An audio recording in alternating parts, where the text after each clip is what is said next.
Welcome, ladies and gentlemen, back to another DevBlog review. We have new teasers and sneak peeks into what survival is going to be like in the future of scrap mechanics. So let's dive into the details of DevBlog 19 and see what kind of information we can extract from it, and I'll give you my thoughts and opinions on what I find. Hi, mechanics. It's been another great month at the Scrap Mechanic HQ. Our team's been working hard, and we have plenty of awesomeness to show you. Before we get on the road and take you to some of the cool stuff we've lined up today, we have a small update on survival mode's release timing. We do not have a date yet. To me, that sounds like you don't have an update on the release timing. If you didn't see the last DevBlog or the DevBlog review, they mentioned how they are planning to release it in 2019. So sometime before the end of the year. They were not specific about a date. They are still not being specific about a date, as you can see here. So stepping back and looking at all the tremendous work our team has done on survival so far, it is clear that this mode has far outgrown our initial ambitions and evolved into something that itself represents a gigantic upgrade on the entire scrap mechanic game. There are tons of new content and features, hundreds of new building parts and blocks, a completely new open world environment with enemies and places to explore, big graphical upgrades, as well as optimizations and much, much more. Sometimes we joke that this is basically Scrap Mechanic 2 at the office. We know you've been waiting very patiently for the information on when you'll be able to get your hands on and play survival mode for yourselves, and we promise we are doing all we can to get there as soon as possible. Right now, an honest assessment is that it is still too soon for us to commit to a hard deadline when we're still iterating the final pieces of survival. It's difficult to estimate the time required to tweak and balance all these things that we want to get right. However, we hope this devlog gives you some reassurance that we are going in the right direction and things are looking good. Hang in there a bit more, mechanics. So this doesn't feel like great news, but I also don't think it's terrible news. So let's start with the negative impressions I get from this. The big thing is they're still not feeling confident to set a date. And if they're not confident enough to set a date yet, then to me that tells me that there's an increasingly higher chance that their initial estimates of 2019 could be pushed back. But I don't think that this is going to be the case, and here's why. If we hop over to the Scrap Mechanic Twitter here, you can see they have replied to the thread saying that most of the things are in place now and they're on like the balancing and tweaking stage of things. So it looks like for the most part that survival mode exists in a foundational state and they're just wanting to get it to a place where it's efficient and optimized. How long that'll take? Hopefully not until after 2019. And then the other criticism I had for this is also kind of tied into the good part of this. You can see that they're teasing tons of new content, like hundreds of new building parts and blocks, completely new open world environment, enemies, and places to explore, graphical upgrades, all of these different things. I feel like with all these additions, there should be some parts that they can at least give us to sample while we're waiting for the full survival mode to release. We could get some of these hundreds of new blocks, for instance. I'm sure not all of them are just completely survival based. I think it would go a really long way if we got to some little updates here and there to just keep us interested in the game while we wait for survival. But I do know that anytime Scrap Mechanic releases an update that isn't survival, everyone just complains and says, we want survival. Where's survival? So it's kind of like a double-edged sword there. Every update's never going to be enough until actual survival comes out, but I think every little update that we do see until survival comes out at least kind of reinvigorates some interest in the game. All right, so there was a lot to unpack there. Now let's move on to some of the more specific things that we can see in this devblog. So here we go. This is what we saw up in the first image, the dress bot, as it is called. So yeah, it definitely looks like a sewing machine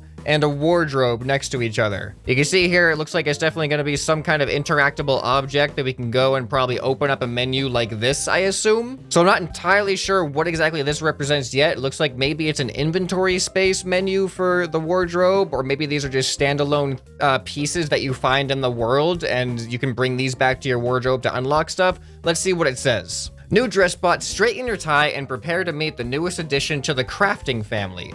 The awesome dress bot. During your adventures, you will come across mystery boxes with clothing that you can take back to the dress bot. Ah, yeah, that must be what these are. These are the mystery boxes that you can take back to the wardrobe. and you can craft them and add them to your wardrobe. However, in order to adjust your look, the metal tailor will require cotton from cotton plants that you will discover around the world.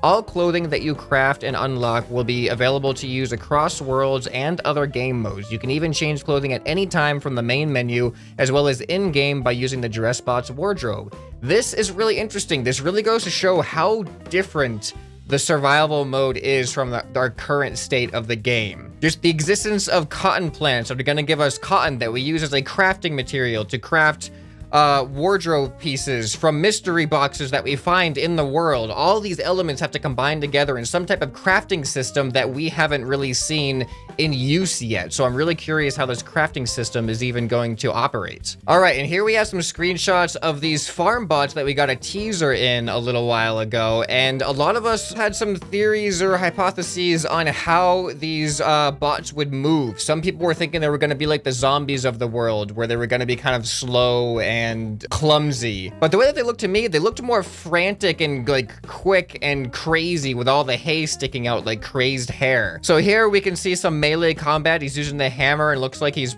pretty much destroyed this farm bot. We got the head popping off here and then the body and stuff going down over here. We see its broom or rake right here. Looks like the whole bot just kind of exploded. And then it looks like here we have a cardboard fort, and these bots are just eating through the wall, and they're trying to shoot at them with the spud guns. All right, and here, yes, here we can finally see some movement of these things, and holy cow, this is looking terrifying. Look at how these things move. Yeah, so these to me are definitely not zombie-like. They seem like they're pretty quick. They're pretty agile. Yeah, look at this.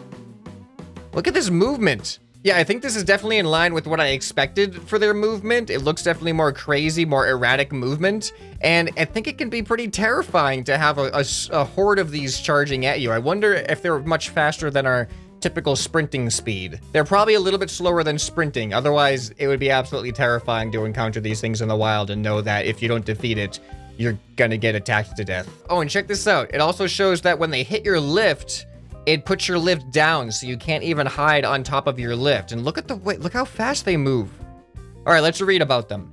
Base defense. We've previously shown you some brief combat gifs on our Twitter account, but you guys really don't know what's in store. What makes combat and scrap mechanics so interesting is the creative aspect and finding creative solutions that will help you survive. For example, many players will build a static or moving base to store their resources and items. However, when farm bots find your hideout, you'd better have your traps and defensive solutions in place. Otherwise, it's going to be a very short game. Today, we're showing the hay bots in action for the first time and a player base under attack. So this is concerning in a good way, as in like, I'm worried about the difficulty level on this. It seems like the farm bots aren't only gonna come after you, but they're gonna come after your resources as well, resources and items. So you're not only gonna have to protect yourself and access to your base, but also try to set up defensive systems to prevent them from getting and stealing your resources, because if they steal your resources, you're gonna be out of luck. So I can just imagine people setting up like automatic turrets with sensors and things like that that just shoot at anybody that enters that isn't themselves. And actually, that brings up the question, with a health system and being able to get attacked by farm bots, is there gonna be friendly fire? If I set up an automatic spud gun turret that shoots me, do I get damaged? I haven't seen any hints about that yet, so I'm really curious what the results are gonna be. This also makes me wonder if other materials other than cardboard can get damaged by these guys, because these bases that they have shown here are purely cardboard, it looks like. So can wood get damaged by them? Concrete and metal? Is anything gonna be immune to these guys? All right, up next we have, this thing looks awesome. It reminds me of a kind of like underwater sea worm thing called like a nudibranch with like the neon colors and the legs coming out and stuff. All right, we got a couple more pictures of this little guy and animation. This is a really cute little character. So it looks like this guy is related to glow sticks. Look at these things. Look at the lighting. The day-night cycle is going to be really, really fun to have in this game. And look at this mine shaft we got here. He throws the glow stick down and it lights up the bottom pretty well. Oh, cool. So it looks like it has a bit of a cooldown. So you can see it lands. It's not at full glow yet, and then it kind of like bursts. into like a much bigger glow. I wonder if you can actually adjust the colors of these too. Glowworm to glow stick. Introducing our new wildlife addition, the glowworm. This little guy is harmless and can be picked up and placed down anywhere in your base, making it pretty much the perfect pet.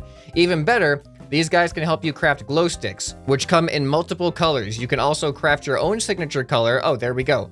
When playing with other mechanics. Oh, and they absolutely love to munch on cardboard blocks. Is that a good thing or a bad thing? We still need a name for these glowworms, so help us with some name suggestions below. What do you think these glowworms should be called? So I'm really liking how much they're going into customizability and just the overall ability to seemingly express your own like individuality in this game with like the clothing, and now we can have our own colored glow sticks and stuff. That seems like a really fun way to kind of make people feel like they're having their own experience in the game. All right, and we're moving on to, it looks like, pictures of the open world that they're looking at. Now, they've been teasing the open world for a while and mentioning how immensely massive it is compared to what we have in our creative mode. It's apparently going to be a lot more seamless when it comes to the different tile transitions and stuff, because right now we have square tiles, small, medium, large, extra large, and you can see the seams in between the tiles. But I think they're working these tiles in a way that they have irregular seams, so it's a lot harder to detect the procedural generation of the areas. So wow, just look at this. Look at this. It looks really irregular. Like just the amount of hills, like there's no flat areas that I can see here. It's going to be really interesting navigating with vehicles on such uneven terrain. I wonder if if this is just a particularly mountainous area, or if they have different like biomes that maybe there's a flat area, maybe there's a mountainous area that we can end up finding. Well, let's see what they say about it. Open world progress. Another aspect of survival mode. We know you're desperate to see more of this world itself and how it works. As we mentioned previously, the whole world is built out of pre-made tiles that are skewed, creating a seamless, varied environment that is completely random, but at the same time beautiful and fun to explore. We are really happy with how this all came together. What's also new since the last time we showed you the world is our system that can draw a lot of physical items on screen at the same time, making it possible for us to have around 3,000 trees and rocks visible at once. It really makes the world a lot more immersive, and for those of you with a bit older PCs, don't worry. We spent a lot of extra time optimizing to ensure it runs well on all kinds of hardware. This world has a few new biomes that are not included in the GIFs, there we go, but we will show them in a later devblog for sure. So I wonder what these new biomes are going to be like. We've seen the desert and the grassy biomes before, and that's pretty much all we have right now. So I'm wondering if there's going to be like a winter biome, for instance. That could be really interesting. And who knows, maybe even water, although they haven't hinted at water really yet. So if water is going to be a thing, I'm pretty sure it's going to be like a later update after survival actually comes out. All right, so now it looks like we have pictures of a new type of facility that they're introducing to the world here. So a lot of tanks, a lot of round cylindrical objects. Looks like we got a spiral walkway going up this one here. Propane Station, it says. So we can see the various renderings of the propane station pieces. Looks like there's some type of parking garage thing here with like a under section. I wonder what kind of interactions we can expect to have at a place like this. Fire. This place is on fire, it looks like. Here's a GIF with some motion showing the scale of the area. All right, welcome to the propane station. Well, at least that's what we call it at the moment. It is time for us to reveal a new location, and careful, this one's explosive. The propane station is a highly volatile area previously used to create explosives to dig out mines on the planet. These locations are now abandoned, and even better, house some very aggressive taupe bots. Oh boy. It's a high-risk, high-reward type place, great for finding explosives and gasoline and other useful items. Just watch your step mechanics. Oh, this sounds interesting. I like when they say it's a high-risk, high-reward type place, because then that tells me that they're scaling difficulty in areas. So there might be areas that have like low danger, maybe little to no taupe blocks. You can get some basic materials and stuff, but if you want the really good materials, you're gonna have to put yourself at risk. You're gonna have to go somewhere and really plot out and plan your strategy. And I really wonder what kind of risks these high risks are. When we die, what do we lose? Do we lose everything on us? Do we start from the beginning? Is it like a permadeath type thing? Are we gonna have options for like permadeath and things like that? There's a lot of questions that just the word risk associates to this game right now, because in creative mode, there is no risk to anything. other than losing your creation in an explosion when you forget to save it. Never mind, there's a lot of risk. There's a lot of risk in creative mode if you're not smart about what you do. Okay, moving on. Cookpot. We got a little bit of teasers from this on the last one, but it looks like it's a much more fully fleshed out design now. Look at this guy. This guy's actually kind of cool. All right, so here's the scale of the Cookbot in relation to the player size. Look at these meals. These things look so messy. Is that just, what is that? Is that cheese? Is that just a mountain of cheese like on top of the sandwich? Who puts tomatoes on top of the bread? This is like a sub sandwich and there's cheese and tomatoes and toppings on top of the sandwich. You're supposed to go inside. How do you hold it? I don't know. I hate getting my hands messy when I eat, so I like it when things are nicely contained inside of some type of outer shell if you have to use your hands to eat it. Like, there's pizza on top of a burger here. Everything is wrong about these. I mean, they do look delicious, but I think I would probably take a knife and fork to these things instead of trying to pick it up and make my hands all messy. All right, Cookbot and food. Is anyone else feeling hungry? Then you'll enjoy our next invention. In our last devblog, we showed you some early concepts of the Cookbot, and here he is in game. This amazing mechanical cook will help you whip up tasty food in no time, which will in turn help keep your health up and also the health of any friends who might need a revive. We're sure you can't wait to sink your teeth into every scrap mechanic's favorite food, a delicious pizza burger. It is a pizza burger. I feel like, see, what I would do, I would just flip the pizza upside down on top of it, so that way I can hold the crust and the bun, and then I won't have any pizza sauce and cheese on my hands. All right, let's look at some pictures of the farming. Bananas do not grow, bananas grow on trees, don't they? Right? They're not plants. Pineapples actually grow similar to this. I don't know if you guys knew that. So yeah, check it out. We got, is this blueberries, bananas, radish? Is that an orange? Or maybe like a mango or a peach? A tomato, I assume, and carrot. Fantastic farming. Farming is one of the features that we are still polishing up here at the Scrap Mechanic HQ and putting a lot of attention on. When we have everything in place, we promise we'll show you a detailed overview of where we've got with this feature. But for now, there are some work in progress images to give you an idea of how it looks. Yeah, so this will be really, really interesting. This is probably going to be a farm bot risk when it comes to what you have to defend on your base. You're gonna have to plot out some farm area, it looks like, pick places to plant your crops, and then protect that from the farm bots, I assume, which means that you're really gonna have to have a lot of material to build your walls around your farmland if you don't want your farmland outside of your base where it's just free to be ravaged by farm bots and stuff. So yeah, this just makes me really, really curious how the health system is actually going to operate. All right, that is it for this time. Time for us to get back to all the iteration work, connecting and balancing the survival mode. There's a lot more cooking, so we will be back soon with more exciting survival news. And look at this GIF. Is this not terrifying? Is this not absolutely terrifying right here?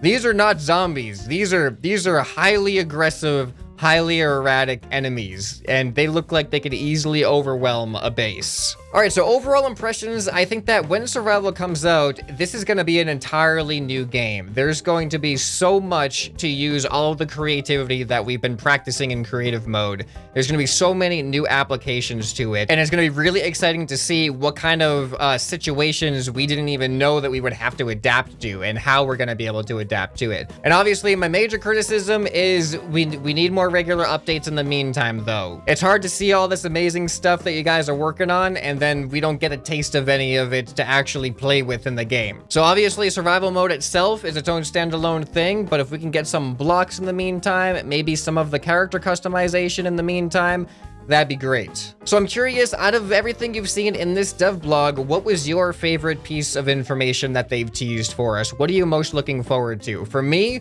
I love the farm bots. The farm bots, seeing them actually in attack mode, this really gets me excited for the survival aspect of survival mode. Now, if you missed any of the previous devblogs on the channel, it is definitely worth it to go check those out because they all have different information than this devblog here that kind of creates a more complete picture of what survival mode will actually look like in the future. So you can go ahead and check those out on the end screen right here. I hope this video has earned your subscription. Anyway, this has been ScrapMan, and I'll see you next time. Bye.